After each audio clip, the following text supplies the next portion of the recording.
where they started, this is where they live, this is where they belong, and the city needs that. So I think if you're looking for the championship DNA or potential, there are at least some earmarks that you can look at, and you can find a pathway there. Breaking news, the Portland Trail Blazers reportedly have a buyer. It appears the team will stay right here in Portland. That news coming as major relief to some fans and community leaders who feared the team would be moved to another city. Thanks for joining us today at 4. I'm Ray Gasway. We are on your side with in-depth coverage of this potential deal, what it means for the city, and, of course, what happens next. All that begins right now. Let's start by sending it over to Katu Sports Director Tyree Smith, who has been following this commotion since news of the deal broke this morning.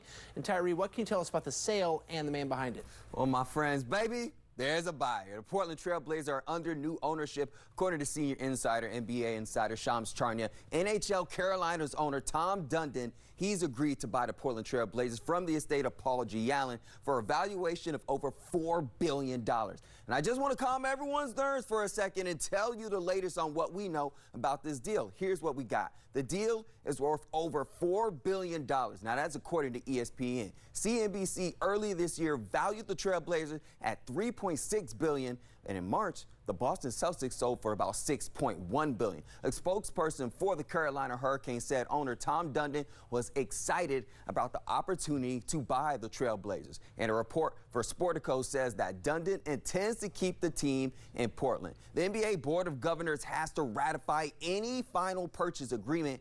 And earlier today, we heard from Blazers insider and co-host of the Rip City Wrap-Up, my brother Danny Meringue, on what this deal means for Portland. I think the Trailblazers, when you think about Portland, I think that's the thing that most people tend to think of outside of, you know, the counterculture references or whatever state the city is in or anything along those lines. The one positive thing that you can always tie to is the Portland Trailblazers, and whether that's the 77 title and Bill Walton riding his bicycle down Broadway or the Dame time. Obviously, it's our obligation to make sure the people who borrow money from us can afford to repay it. And Dundon's group includes Portland-based Shield Style and the co-founder of investment firm Collective Group Global, Mark Zerr, co-president of Blue Owl Capital. I'm excited. Yeah, certainly a little quicker than I think I was expecting, but I'm no expert, so that news was a little surprising to me. NBA teams that are on sale nowadays in 2025, everybody wants to be a part of that franchise, those type of bases. So it's no surprise, just now we have to see what's going to look like. And a lot of excitement. If you look at the parallels between the Carolina Hurricanes and the Blazers, I think a lot of fans are hoping he brings some of that. A little bit of that winning tradition. Yeah. Don't want to get too forward, but it looks brightly if you're a Portland Trailblazers fan. Yeah, Tyree, thanks for that. Thanks, the Trailblazers fans are reacting positively tonight to the news of the team's new owner. Our team coverage continues now with Guillermo Mota. He's live at Back to the Basket in Southeast Portland. G, most fans are excited about the reported plans to keep the team here. That's right. I mean, everyone is up, right? Blazers Nation, we've had a great summer so far, from the NBA draft, the news about trades, Damian Lillard, and now this. I mean, potentially the Blazers are staying in town. So we had, our K2 crews had to get out on the streets earlier today and talk to fans and see their reaction on potentially keeping the Blazers in town. Take a listen.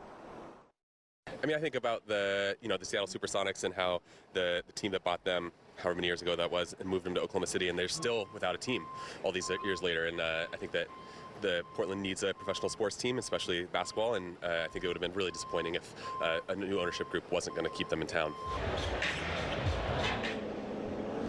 And the Sonics were moved to Oklahoma City in 2008. Now, during a news conference last month, Commissioner Adam Silver did mention the Blazers, and he did mention that he wanted to keep the team in Portland. So it looks like that's the route we're taking. And hey, I'm just excited, so we decided to come to Back to the Basket. We're going to talk to the guys, some loyal Blazers fans, and we're going to have their reaction to the news at 5 and 6. So you don't want to miss that. Live in Southeast Portland, Guillermo Mota, K2 Sports. Guillermo, thanks for that. We'll see you back here soon.